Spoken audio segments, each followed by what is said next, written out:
வணக்கங்க. சிம்பிளாக பிரண்டை துவையல் எப்படி செய்கிறதுன்னு பார்க்கலாம் வாங்க.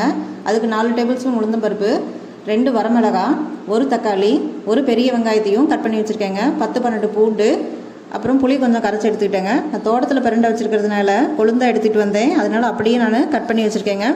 நார் எடுக்க தேவையில்லை. இப்போ ஒரு கடாயில் கொஞ்சம் நல்லெண்ணெய் விட்டு அதில் உளுந்தம் பருப்பையும் வரமிளகாயும் சேர்த்து வறுத்துக்கலாங்க. உளுந்து லேசாக சிவந்ததும் அது கூட பூண்டை சேர்த்து வதக்கிக்கலாங்க. பூண்டு 2-3 நிமிஷம் வதங்கினதும் கட் பண்ணி வச்சுருக்கிற வெங்காயத்தை சேர்த்துக்கலாங்க. வெங்காயம் பூண்டு ரெண்டும் நல்லா வதங்கி வந்ததும் தக்காளி சேர்க்கறதுக்கு முன்னாடியே நம்ம பிரண்டையை சேர்த்துக்கலாங்க.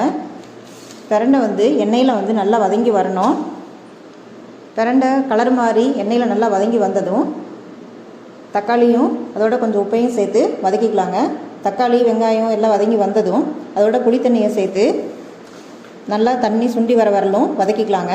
அதுக்கப்புறம் ஆற வச்சு மிக்சியில் அரைச்சோம்னா நமக்கு ஈஸியாக பிரண்டை துவையல் ரெடி ஆயிருங்க. இந்த வீடியோ பிடிச்சிருந்தா லைக் பண்ணுங்கள், சப்ஸ்கிரைப் பண்ணுங்கள்.